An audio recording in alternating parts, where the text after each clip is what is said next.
सुख सैया ए रजनी से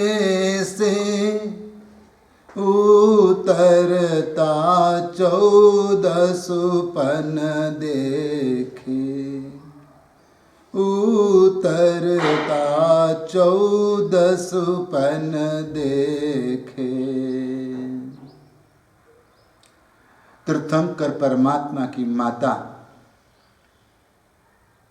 जब परमात्मा की आत्मा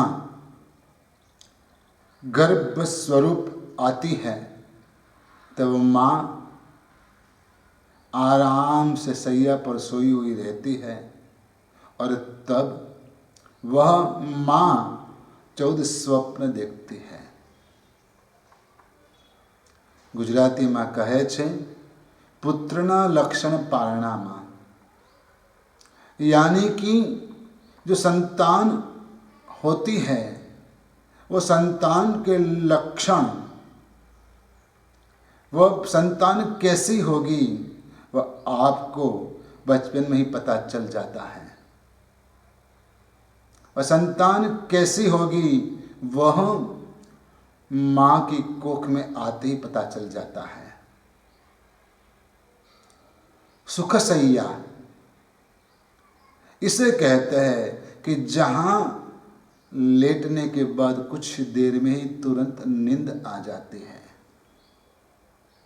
गहरी नींद आती है और उठने के बाद मनुष्य प्रसन्नता की अनुभूति करता है, यानी कि फ्रेशनेस प्राप्त करता है।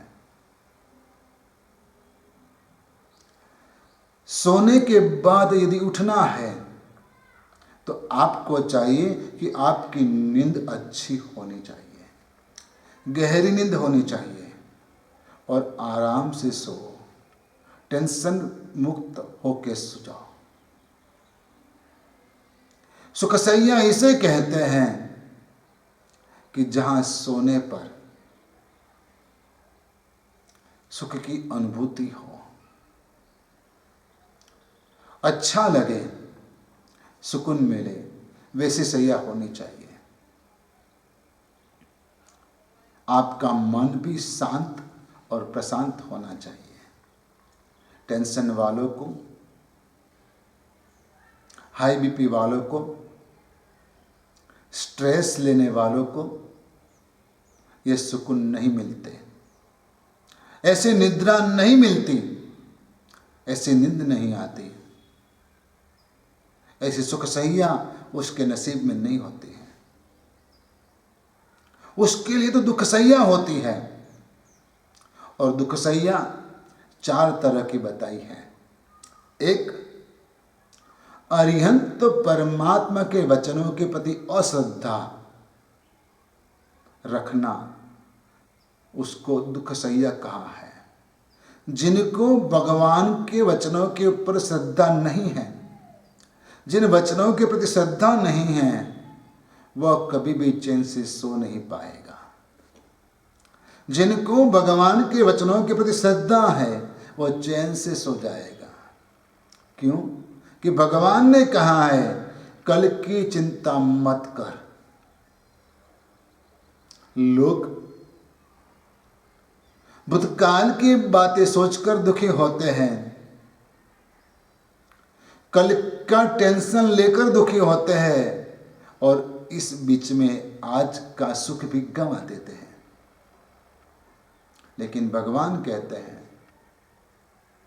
कि आप कल की बात कर्मों के ऊपर, नियति के ऊपर छोड़ दे, आज को अच्छी बना लेवे, आज आराधना में मन लगा लेवे, आत्मानुभूति में मन लगा लेवे, आत्मा गुणों के विकास में मन लगा लेवे, अच्छाइयों की चोटी पे पहुंचे तो आप चैन की नींद ले पाओगे। कर्म सिद्धांत में भरोसा रखने वाला कभी भी बेचैन नहीं होता।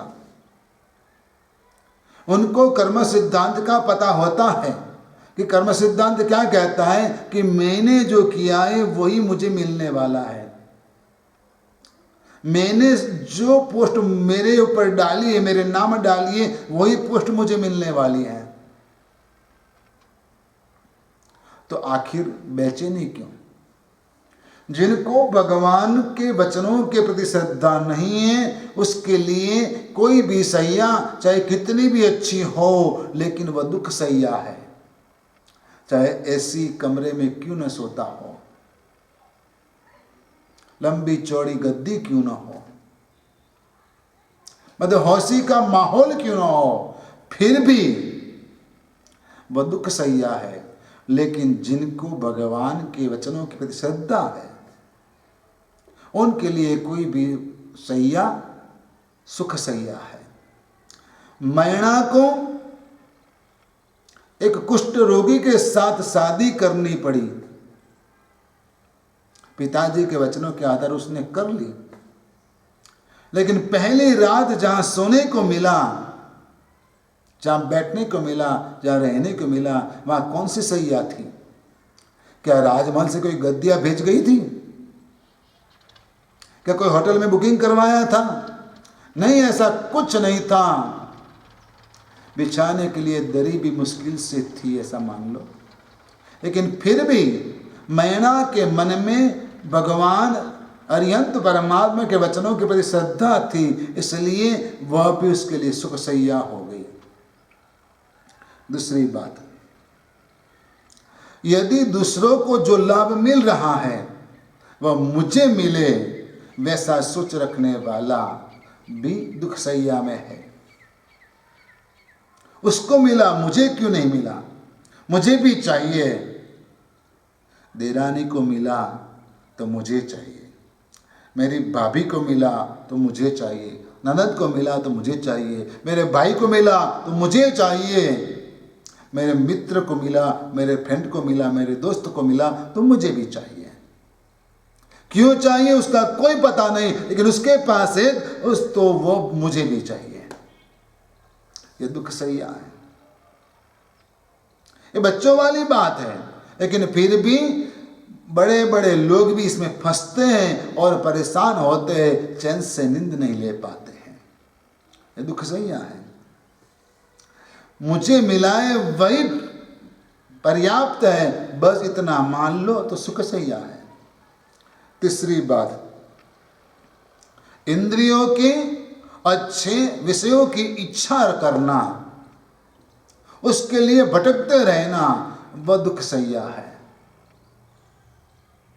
आज ये, कल वो, ये वो, बस आज इधर जाऊं, आज इधर का खाऊं, आज उधर का खाऊं, उधर जाके खाऊं, उधर बहुत खाना अच्छा मिलता है, उधर फिल्म बहुत अच्छी आई है, उधर बहुत अच्छा सीन देखने को मिलता है, चलो।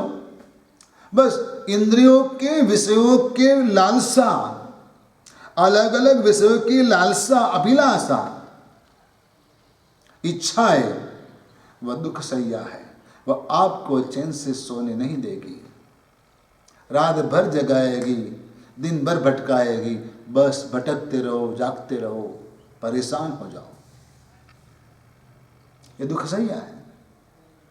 और चौथी बात, ये जो शरीर है नश्वर है, विनश्वर है, उसके ऊपर ज्यादा सुशोभन करना, उसकी इच्छा, उसको संभालने की इच्छा, बार बार मेकअप वगैरह करना, ये सबकी इच्छा, ये सभी बातें मनुष्य को बेचैन बना देती हैं। आप कभी भी अच्छे वाले कि कोई भी तरह के ब्रांडेड शूज वगैरह पहनकर, अच्छे वाले कपड़े पहनकर चैन से नींद नहीं ले पाओगे। लेकिन नॉर्मल ड्रेस रहेगा तो आप नंगे पांव आराम से सो पाओगे। लेकिन मनुष्य को बस ये चाहिए, वो चाहिए, ये चाहिए, वो चाहिए। शरीर को संवारना है, ये हो गया, वो हो गया, यहाँ दाग दिखता है, यहाँ वो दिखता है, इसको मिटाना है। बस ये सब बातों में मनुष्य परेशान होता है और बेचैन बनता है, आराम से सोता भी नहीं है। परमात्मा कहते कि यह चार दुख सैया है। लेकिन इस सभी बातों से अलग हो जाना तो वह आपके लिए भी सुख सैया हो पाती है। आप चैन से सो जाओ, आराम से सो जाओ, भगवान के वचनों के प्रति श्रद्धा रखकर सो जाओ। जैसे माँ के गोद में बच्चा सो जाता है वैसे आप सो जाओ तो सुख सैया है आपके लिए। तीर्थंकर परमात्मा की माता ऐसे सुख सैया में नींद लेती है और कुछ रात्रि का समय बाकी है, रात्रि का कुछ समय जब बाकी है तब माँ 14 स्वप्न देखती है, जबकि तीर्थंकर की आत्मा उनके गर्भ में आई है, उनकी कोख में आई है।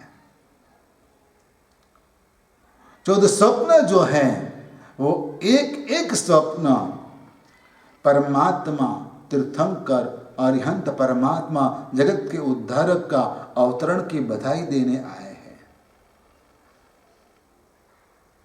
जब स्नात्र महोत्सव होता है, जब जन्म कल्याणक मनाया जाता है, उस वक्त प्रियंवदा दासी पिता को जो बधाई देने के लिए आती हैं, कितना उत्साह और उमंग पूरा माहौल बना देता है। और जो भी लोग उपस्थित रहते श्री संघ आनंद से झूम उठता है। प्रेमवदा का भी इतना उत्साह रहता है, राजा भी बधाई पाने के लिए लालायित रहते हैं और श्री संघ, जबकि यह सिर्फ एक आयोजन है,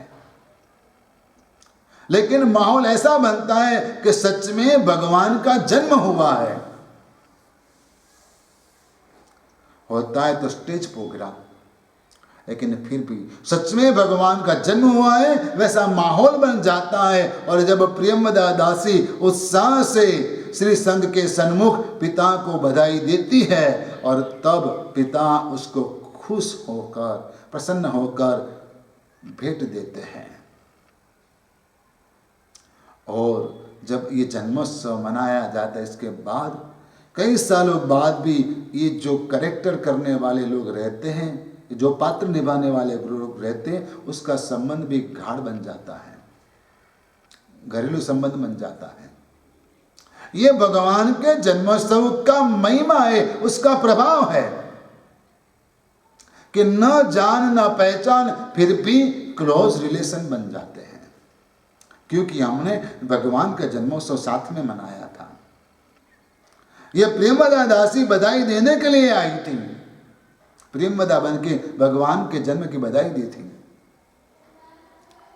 खंभात के सेठ रामजी सेठ के पास उनका एक सेवक, एक नौकर भागता हुआ आया और बोला, सेठ जी, आपके गुरु महाराज हिरविजयेश्वरेश्वर जी महाराज विहार करते हुए खंभात नगर में पधार रहे हैं।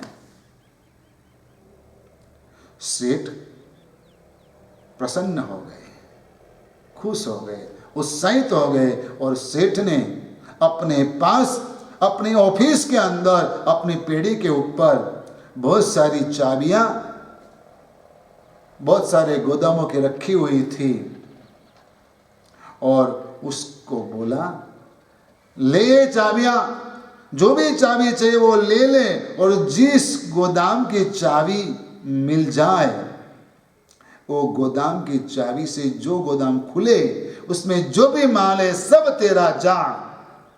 गुरु महाराज जब पधार रहे हैं, उसकी बधाई जो मिली है वो बधाई देने वाले को सेठ जी इतनी बड़ी भेंट देते हैं और कहते हैं कि वो जो चाबी मिली उस नौकर ने सबसे बड़ी वाली चाबी थी वो ढूंढी और वो निकाल कर ले ली और चाबी लेकर सेठ गए। सेठ को बताया कि मैं चाबी ले रहा हूं और ये लेकर गया और उससे रस्सी का गोदाम खुला।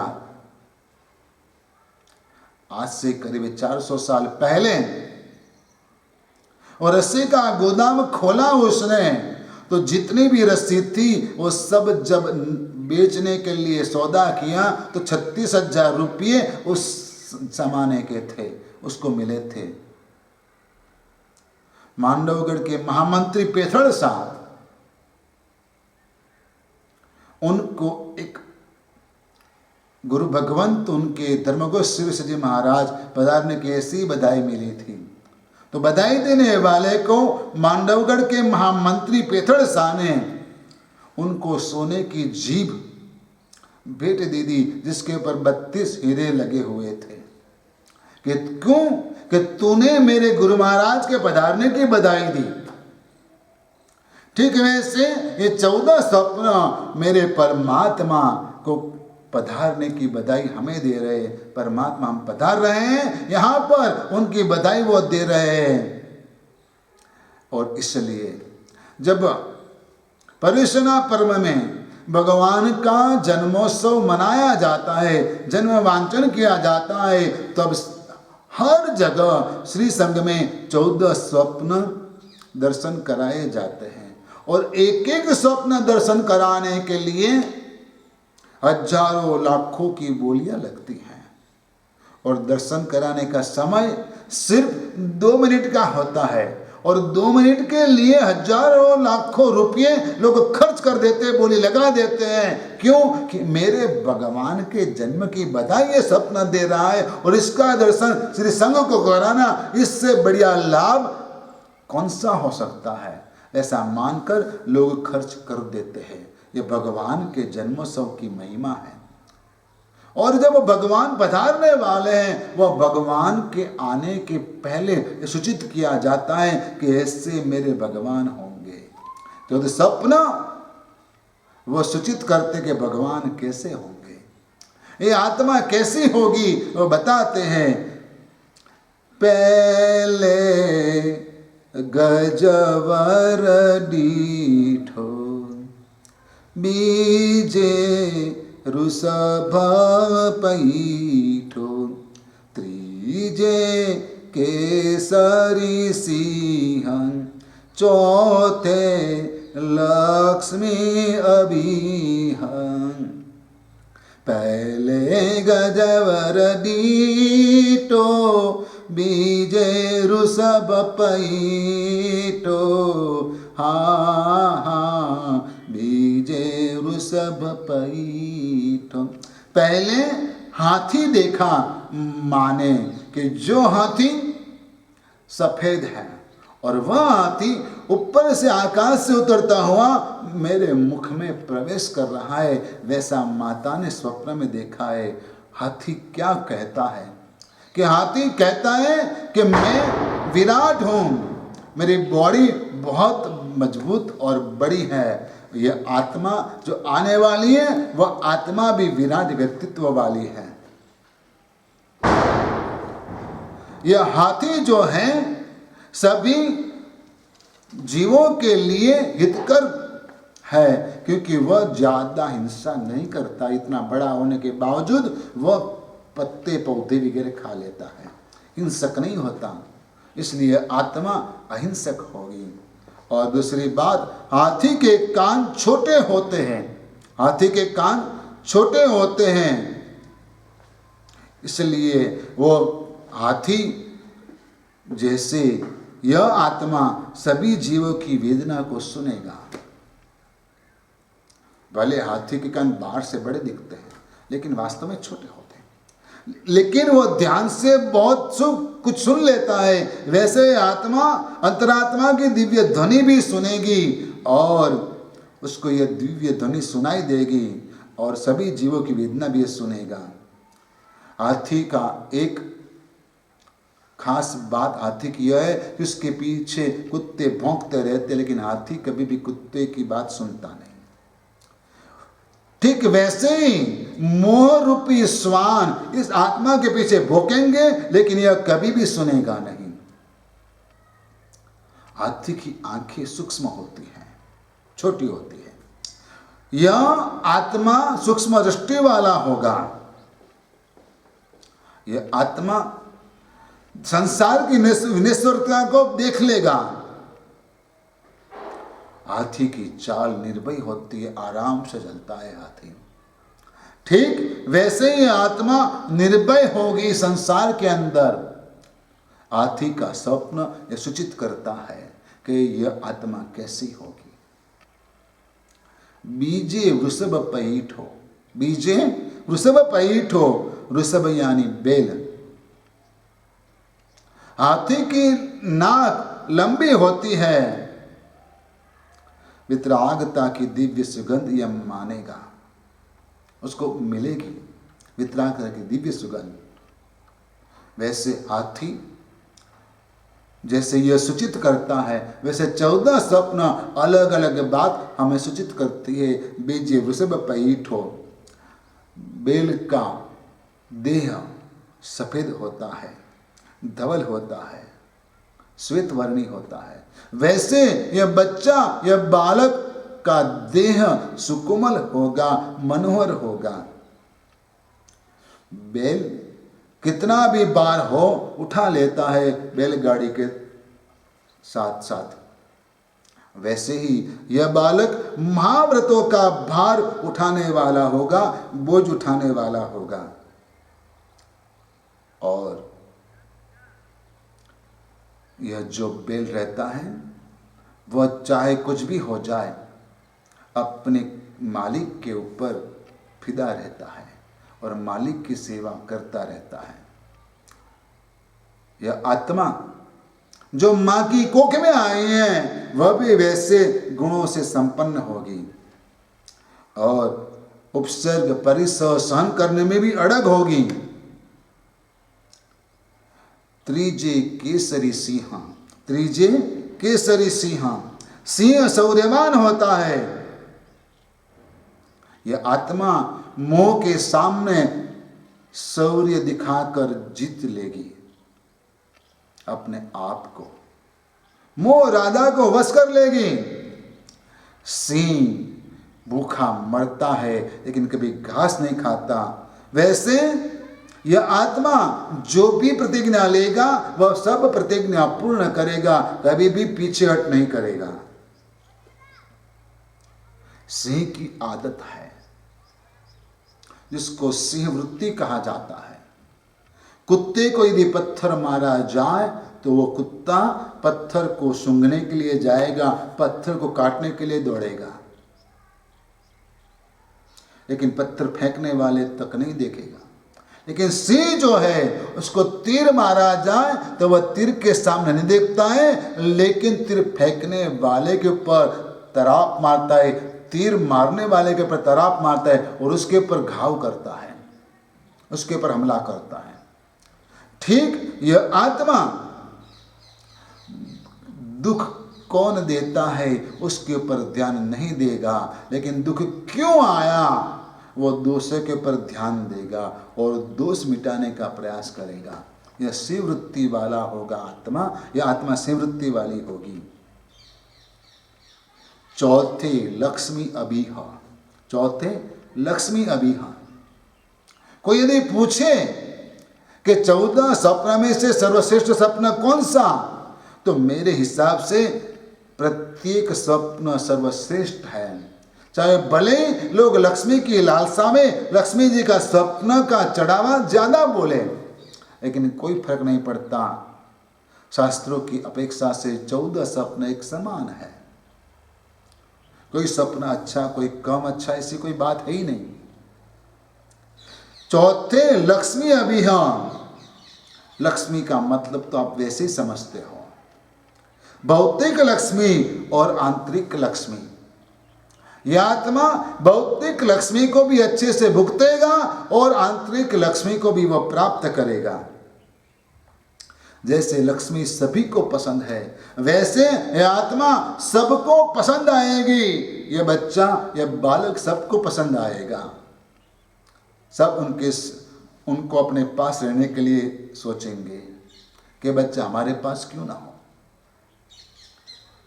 5 में फूलनी माला, 5 में फूलनी माला, छठे चंद्र विशाला हो, छठे छट्टे चंद्र विशाला, रवि रातो ध्वज मोटो, पूर्ण कलश नहीं छोटो, हा हा पूर्ण कलश नहीं छोटो।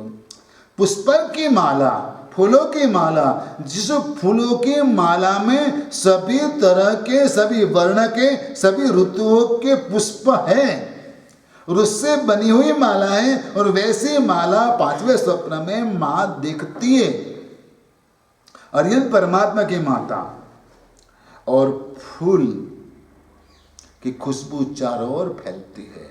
ठीक वैसे यह आत्मा की, यह बालक के सद्गुणों की सुवास चारों ओर फैलेगी, और फूल की माला मंगलकारी होती है। यह बालक विश्व के लिए, सभी जीवों के लिए मंगलकारी होगा। फूलों की माला के ऊपर भंवरे घूमते रहते हैं, गुंजारों करते रहते हैं। ठीक वैसे यह बालक के आसपास भव्यात्माएं आती रहेगी और अपना कल्याण करती रहेगी, बोध प्राप्त करती रहेगी। छठे चंद्र विशाला, चंद्र सौम्य होता है, चंद्र सौम्य होता है, सौम्य प्रकृति वाला होता है। माने क्या देखा है? पूर्ण चंद्र देखा है। चंद्र विशाला यानी कि विशाल चंद्र देखा है, यानी कि दुज का चंद्र नहीं देखा, लेकिन पूर्णिमा का चंद्रमा ने देखा है, फिर भी वह सौम्य है। ठीक वैसे यह बालक सौम्य प्रकृति वाला होगा, लेकिन चंद्र पूर्ण है, मतलब यह है कि यह बालक ज्ञान से परिपूर्ण होगा। छठे चंद्र विशाला, रवि रातो ध्वज मोटो, पूर्ण कलश नहीं छोटो। रवि रातो, लाल सूर्य देखा। सूर्य कब लाल होता है? जब उदय होता है तब लाल होता है, जब अस्त होता है तब लाल होता है। सूर्य से सोचो, चाहे कुछ भी हो जाए, उदय का समय हो तो भी लाल, अस्त का समय हो तो भी लाल। एक मन, एक जैसा मन, कुछ फर्क नहीं। प्रभु सूर्य जैसे होंगे, ज्ञान प्रकाश से सारी दुनिया को प्रकाशित करेंगे। सूर्य ऊर्जा देता है, यह आत्मा सारी दुनिया की आत्मा को, सारी सृष्टि की आत्मा को ऊर्जा देगा। सूर्य हमें जीवादोरी देता है, यह आत्मा संसार के भव्य जीवों की, प्राण भाव प्राणों की जीवादोरी रहेगा। यदि विटामिन डी न हो तो क्या हाल होते हैं आपको पता है। तो सूर्य की प्रकाश जितनी उपयुक्त है, इससे भी अधिक यह आत्मा संसार के जीवों के लिए उपयुक्त रहेगी। ध्वज मोटो, ध्वजा, ध्वजा तो विजय की होती है। जब विजय पाते हैं तो ध्वजा फरकाई जाती है। यह आत्मा मोह राजा के ऊपर विजय प्राप्त करेगी और विजय की ध्वजा लहराएगी। रवि रातो ध्वज मोटो, पूर्ण कलश नहीं छोटो। पूर्ण कलश, पानी से भरा हुआ कलश बहुत बड़ा सुकून माना गया है। कोई भी व्यक्ति अपना नया घर बनाती है तो घर में रहने से पूर्व, कुछ काम फर्नीचर वगैरह कराने से पहले वह घर में मंगल कलश का स्थापन करती है। कोई भी धार्मिक विधि विधान, अच्छा बड़ा अनुष्ठान होता है, तभी भी कुंभ स्थापना की जाती है। तो यह पूर्ण कलश यानी कि सुकून है, तो मंगलकारी है। यह आत्मा भी दुनिया के जीवों के लिए सुकून रूप है, मंगलकारी होगी। वैसा यह स्वप्न सूचित करता है। पद्म सरोवर, बहुत बड़ा सरोवर जिसमें कमल के फूल खिले हुए हैं, और इसी की वजह से पूरा सरोवर सुशोभित लगता है, सौंदर्यवान दिखता है। यह आत्मा ठीक वैसे ज्ञान जल से भरी हुई रहेगी, और उसके जीवन के अंदर सद्गुण के पुष्प खिले रहेंगे, कमल खिले रहेंगे। इसकी सुवास से चारों ओर लोग आकर्षित होकर उनके पास आएंगे। 10 में पद्म सरोवर, 11 में रत्नाकर, 11 में रत्नाकर। पद्म सरोवर और इसके बाद है क्षीर समुद्र। क्षीर समुद्र का मतलब है रत्नों का भंडार। रत्नाकर का मतलब है रत्न का भंडार। गांभीर्य, समुद्र गहरा होता है, ठीक यह आत्मा गंभीरता वाला होगा, गांभीर्य गुण वाला होगा। कई गुणों के रत्न रूप गुणवान होगा, कई गुण रत्न उनके जीवन में होंगे। इसलिए रत्नाकर माने देखा है तो इसका फल यह होता है, सूचित करता है। भुवन विमान रत्न गंजी अग्नि शिखा धूम वर्जी। भुवन विमान यानी कि देव विमान। जब तीर्थंकर की आत्मा देवलोक से मृत्युलोक में आती है, माँ के गर्भ में, तो माँ देव विमान देखती है। यदि तीर्थंकर की माता भुवन देखती है तो मानना कि यह तीर्थंकर की आत्मा नरक गति से मृत्युलोक में आई है। जो आत्मा देवलोक से आती है वो तीर्थंकर की आत्मा, तो उनकी माँ देव विमान देखती है, और यदि वह आत्मा नरक से आती है तो उनकी माता देखती है भुवन। इसलिए कहते भुवन विमान रत्न गंजी अग्नि शिखा धूम वर्जी। देव विमान देखा है, अधिकांश माताएं देव विमान देखती है, तो कहते हैं कि यह देव विमान क्या सूचित करता है कि यह आत्मा जब संसार में आकर आत्मा साधना करेगी तब उनकी सेवा में करोड़ों देवी देवता रहेंगे। यह देव विमान सूचित करता है। और 13वां सपना है रत्न राशि, रत्न का पूरा ढेर। उस रत्नों को क्या माना जाए? कई तरह के रत्न हैं, और आपको पता है कि आप अंगूठे में जो नगीने धारण करते हो, नगीने पहनते हो, वो क्यों पहनते हो? कि आपको पता है कि ग्रहों की पीड़ा वो दूर करते हैं, इसलिए आप पहनते हो। जैसे सूर्य का नंग है माणिक, रूबी। आपको पता है कि यदि सूर्य कमजोर है तो उसको पहनना चाहिए, धारण करना चाहिए, ताकि सूर्य मजबूत बने, तो आपका कॉन्फिडेंस बढ़े और आपका पावर बढ़े। सिंह राशि वालों को सूर्य धारण करना चाहिए, माणिक धारण करना चाहिए, रूबी पहनना चाहिए, सूर्य की उपासना करनी चाहिए।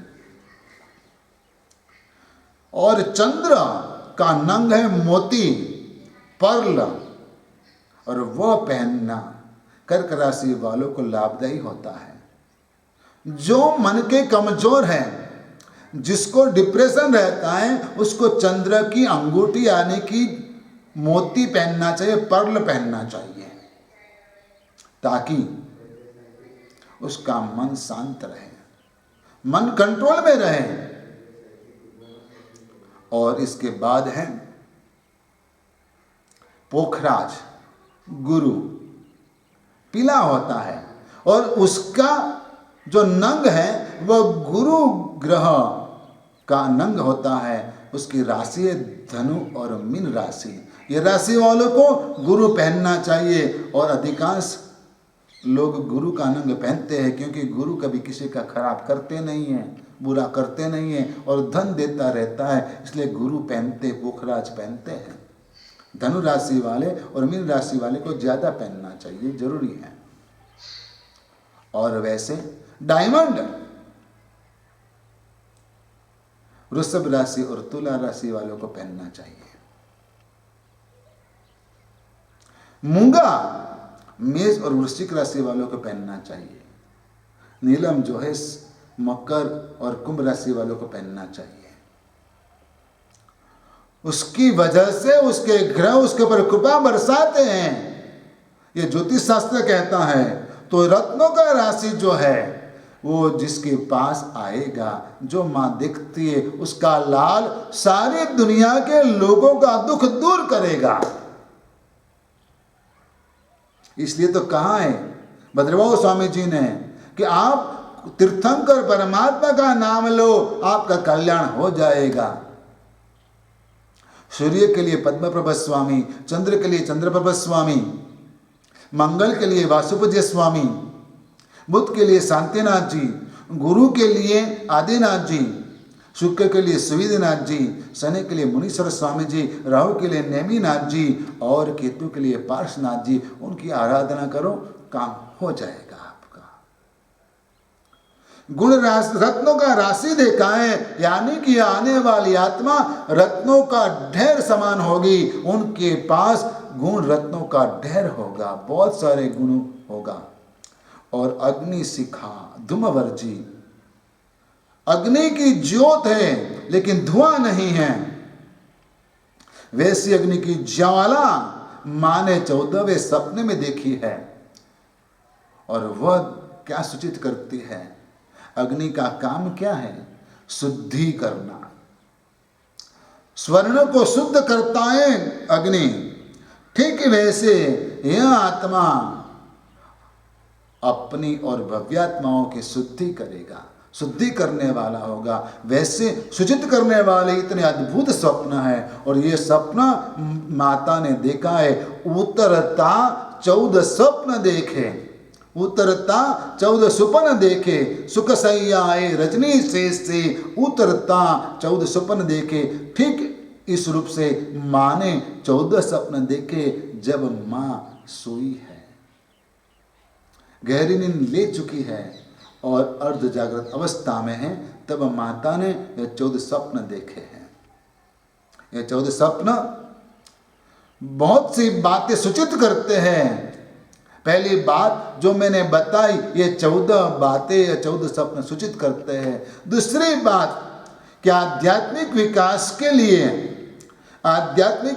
के लिए 14 स्वप्न 14 गुण स्थानक की प्राप्ति करने का सूचित कर रहे हैं। एक एक स्वप्न एक एक गुण स्थानक का सूचन करने वाला है, इंगित करने वाला है। जैसे कि पहला स्वप्न जो है हाथी, वह मिथ्यात्व गुण स्थानक बताता है। दूसरा जो स्वप्न है वृषभ, वो मिश्र गुण स्थानक बताता है। ऐसे अलग अलग गुण स्थानकों के लिए अलग अलग 14वां स्वप्न लास्ट में। चौथा स्वप्न लक्ष्मी है, यानी कि सम्यक्त्व गुण स्थानक चौथा है, वह लक्ष्मी स्वरूप है। तो लक्ष्मी सम्यक्त्व की लक्ष्मी जो मिल गई उसको मोक्ष लक्ष्मी अवश्य मिल जाएगी। 5वां स्वप्न जो है पुष्प की माला, देशवृत्ति गुण स्थानक है। 6ठा स्वप्न जो है चंद्र, वह संयम प्रमत्त गुण स्थानक बताता है। 7वां स्वप्न सूर्य और प्रमत्त गुण स्थानक दिखाता है। वैसे 14वां स्वप्न 14वां गुण स्थानक दिखाता है, सूचित करता है कि आत्मा उस रूप से 14वें गुण स्थानक पर विराजमान होगी। यह 14 स्वप्न जैसे हमें सूचित करते हैं कि भगवान तीर्थंकर की आत्मा जब माँ की कोख में आई है तो हम सब प्रसन्न हैं। हम सब का मतलब सारी सृष्टि परमात्मा को स्वागत करने के लिए तैयार हो चुकी है। परमात्मा का स्वागत करना है। जैसे कि पृथ्वी का है, अप का है, तेउ का है, वायु का है, वनस्पति का है और त्रस का है। सर्व जीव निकाय की आत्मा है, सभी जीवात्मा है, परमात्मा के स्वागत के लिए तैयार है। और इसलिए वह नाचती हुई, नृत्य करती हुई माँ के पास आकर बताती है कि बस आपका लाल आए और हमारा कल्याण करें। ये 14 स्वप्न में से पृथ्वी काय के स्वप्न कौन से है? तो सूर्य, चंद्र, देवीमान और रत्न का राशि पृथ्वी काय जीवों का प्रतिनिधित्व करते हैं। क्योंकि सूर्य का विमान, चंद्र का विमान, देव का विमान और रत्न सब पृथ्वी काय कहलाए जाते हैं 84 लाख योनि की हिसाब से। और पूर्ण कलश, पद्म सरोवर और रत्नाकर यानी कि समुद्र, यह जो है वह अपकार यानी कि पानी के जीवों का प्रतिनिधित्व करते हैं। अग्नि शिखा वो तेऊ का यानी कि अग्नि के जीवों की प्रतिनिधित्व करता है। ध्वज जो है वह वायु का जीवों का प्रतिनिधित्व करता है। फूलों की माला जो है वह वनस्पतियां जीवों की प्रतिनिधित्व करती है। हाथी, वृषभ, सिंह और लक्ष्मी व त्रस्काय जीवों की प्रतिनिधित्व करने वाली रहती है। वैसे 14 स्वप्न एक अपेक्षा से देखें तो षड्जीवनिका जीवों का पूरा समूह मिलकर भगवान के आगमन को बधाने के लिए तैयार है। उनकी बधाई देने के लिए आए माँ के पास, और माँ क्या करती हैं? स्वप्न लाई जाई रायने पासे। हाँ, माँ ये स्वप्न देखकर जागती है। ऐसे अच्छे सपने जब आपको आते हैं, चाहे कोई भी अच्छा सपना आपको आया, तो बाद में सोना मत, खड़े हो जाना, बैठना और भगवान के नाम का सुमिरन करना, ताकि वह सपना का फल आपको मिले। यदि कोई बुरा सपना आता है तो आप सो जाना, जागना मत। यदि नींद नहीं आती है तो भगवान का नाम का स्मरण करना, ताकि अशुभ स्वप्न का अशुभ फल आपको न मिले। कभी कभार स्वप्न स्वास्थ्य की गड़बड़ी की वजह से भी आते हैं।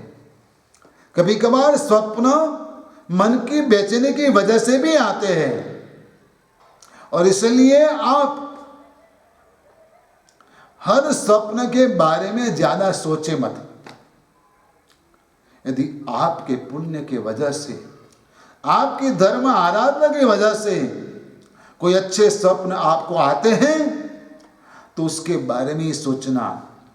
यदि कोई प्रॉब्लम नहीं है, स्वास्थ्य सब ठीक है, कोई टेंशन नहीं है, और फिर भी यदि कोई बुरा स्वप्न आ गया तो आपको टेंशन पालना है। बाकी टेंशन पालने की कोई आवश्यकता नहीं है। कई लोग ऐसे सपना देखकर हमारे पास आकर रोते कि महाराज साहब इसका फल क्या मिलेगा, मैंने तो आज ये देखा, बहुत दिनों से देख रहा हूँ, ऐसा ऐसा देखने को मिलता है।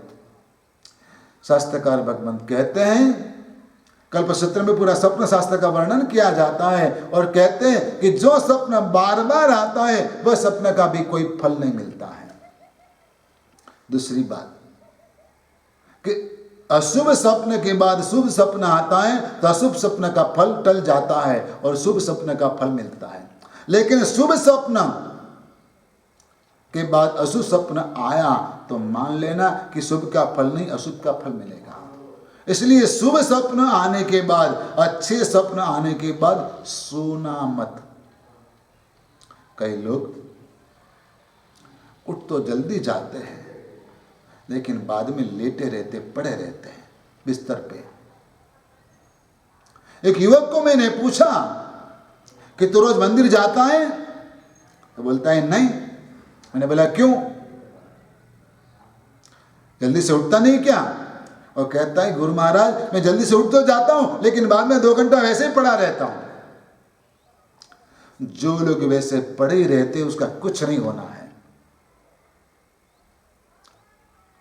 जल्दी से सुबह में उठना चाहिए। तीर्थंकर परमात्मा की माता यह आत्मा गर्भ में आते ही ये सपना देखती है, और सपना देखने के बाद जागृत हो जाती है और बैठकर सोचती है वाह कितने अच्छे स्वप्न मैंने देखे, और सभी सपनों को ध्यान से गौर से सोचकर याद रख लेती है, और बाद में वह सपना को याद रखती हुई अपने पति के पास, अपने स्वामी के पास जाती है। सपना लई जई रायने पासे, सपना लेकर जाती है, सपनों की बातें लेकर अपने पति के पास जाती है। इसका मतलब यह हुआ कि जिस परिवार के अंदर तीर्थंकर की आत्मा आती है, वह परिवार, वह कपल, वह युगल कितना संयमित जीवन जीता है।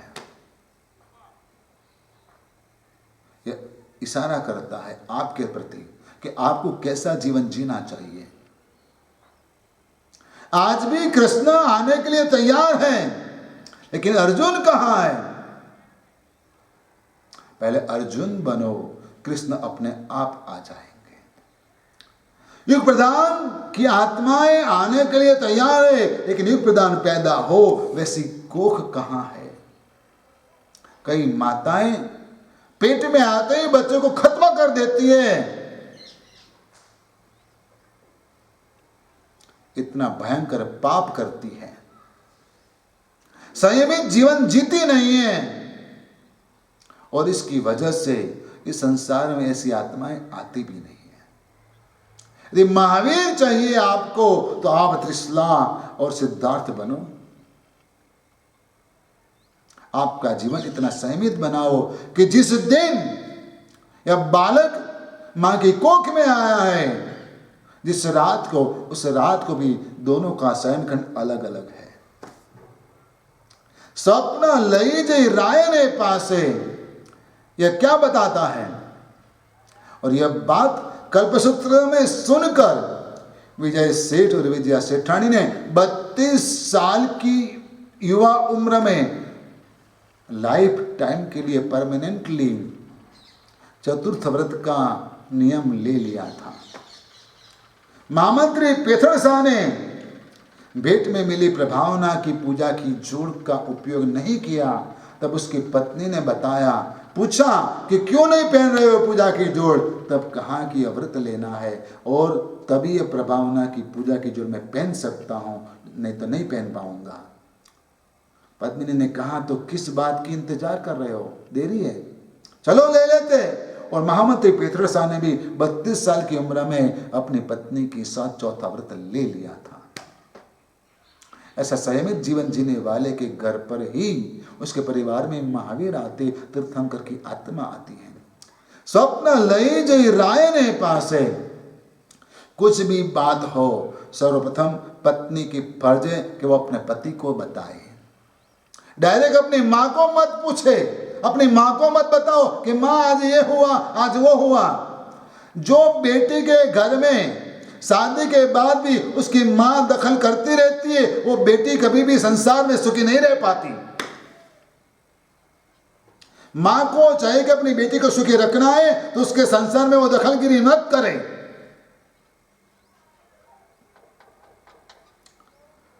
स्वप्न लई जी राय ने पासे, ये स्वप्न की बातें लेकर माता राजा के पास यानी कि अपने पति के पास जाती है और वहां जाकर कहती कि आज रात को मैंने यह स्वप्न देखे। अपने पति को जगाती है और इतनी जल्दी अपनी पत्नी को आकर देखकर, आते हुए देखकर राजा पूछते, अरे क्या हो गया? ऐसा नहीं बोले, लेकिन स्वागत किया और आराम से बिठाया और कहा बोलो।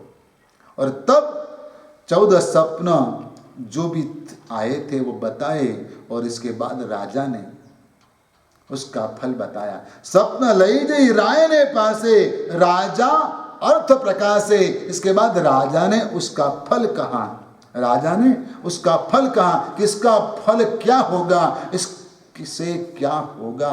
तब राजा भी ये सुनकर चकित हो गए, ये सुनकर राजा भी प्रसन्न हो गए। राजा भी सोचने लगे कि वाह कितने अच्छे स्वप्न आए। और उस वक्त राजा ने खुश होकर कहा कि देवी, हे देवानुप्रिया, तूने बहुत ही सुंदर स्वप्न देखे हैं। कोई भाग्यशाली आत्मा ही ऐसे स्वप्न देखती है। और ये सब स्वप्न बताते हैं कि अपने घर पे कोई बहुत ऊंची आत्मा जन्म धारण करने वाली है। हम सौभाग्यशाली है कि हमारे घर पे ऐसी आत्मा जन्म धारण करेगी। राजा गदगद हो गए और कहने लगे कि एक एक सपना इतने बढ़िया सपना है कि इसके क्या वर्णन करूं। और राजा ने सब अपनी मति के अनुसार, अपने अध्ययन के अनुसार 14 सपनों का फल अपनी पत्नी को, भगवान की माता को कहा, सुनाया।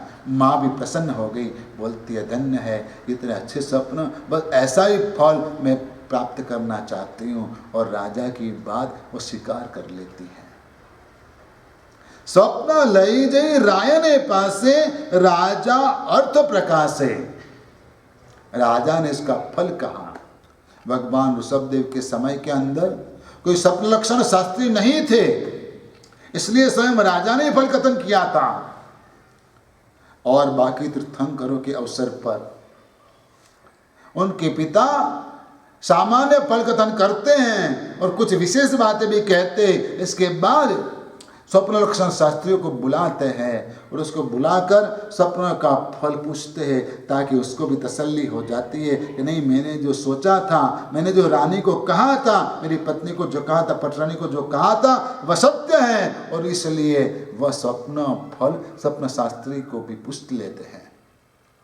स्वप्न देखना गलत नहीं है, लेकिन स्वप्न सफल करना वो आपके हाथ में है। आपको जो स्वप्न आते हैं वो आप सफल करने का प्रयास करना, आस ऊंची रखना, कभी निराश मत बनना, कभी निराश मत होना, उत्साह कभी भी मत खोना। आपका जो जोम है वो बनाए रखना, क्योंकि उससे मनुष्य सफल होता है। बाकी तो मनुष्य खराब रूप से फेल हो जाता है, क्योंकि आपके ऊपर भगवान है, वैसा मानकर आप चलो तो आप आगे बढ़ जाओगे। मैंने देखा है कि बहुत बड़े बड़े लोग भी आखिर भगवान के सामने माथा टेक लेते हैं, और टेकना सबके लिए जरूरी है। जब रामचंद्र जी लंका से विजय प्राप्त कर कर वापस आ गए, अयोध्या में राज्याभिषेक हो गया और सब अपने अपने खंड में रहने लगे, पूरे बड़े महल के अंदर। तब हनुमान जी परेशान हो गए कि मुझे कहाँ रहना, और इसलिए हनुमान जी बार बार इधर से उधर घूम रहे थे। मैं उधर रहूं, मैं उधर रहूं, मैं उधर रहूं, किधर रहूं। आखिरकार जहां जहां रामचंद्र जी जाते थे वहां उसके पीछे पीछे वो जाने लगे। संध्या का समय हुआ, रामचंद्र जी अपने शयन खंड में गए। हनुमान जी वहां भी पहुंच गए। सीता जी ने कहा, हनुमान जी आप यहां नहीं आ पाते, ये तो हमारा शयन खंड है, आपको और कहीं रहना चाहिए। क्यों माता जी, जहां भगवान वहां भक्त, मैं क्यों नहीं आ सकता हूं। और तब सीता जी ने अपनी सिंदूर भरी हुई मांग बताई कि जिसके मांग के अंदर सिंदूर है वही इस खंड में आ सकता है। जिसकी मांग में रामचंद्र जी ने सिंदूर भरी है वही इधर आएगा, बाकी कोई नहीं आएगा। उस वक्त तो हनुमान जी चले गए, लेकिन दूसरे दिन उसी समय पर हनुमान जी आए। सीता जी देखकर ही डर गए, चिल्लाए कि क्या करके आए, क्या है। हनुमान जी पूरे शरीर के ऊपर सिंदूर लगाकर आए थे। उन्होंने कहा, माता जी आपके सौभाग्य की मर्यादा है, इसलिए आपकी सिर्फ मांग में सिंदूर है, लेकिन मेरे भगवान मेरे ऊपर प्रसन्न है, इसलिए मेरे सौभाग्य की कोई मर्यादा नहीं है, इसलिए मैंने पूरे बदन के ऊपर सिंदूर लगा दिया है। भक्त और भगवान का नाता ऐसा होता है, आपको भगवान से नाता जोड़ना है, और ये स्नात्र पूजा इस नाते को मजबूत बनाती है। इस नाता मजबूत करने के लिए हमें स्नात्र पूजा करनी है और भगवान का जन्म कल्याणक मनाना है। वो कैसे देवलोग भी मनाते मेरु पर्वत के ऊपर, वो हम कल देखेंगे। आज इतना ही। धर्मलाभ, आशीर्वाद।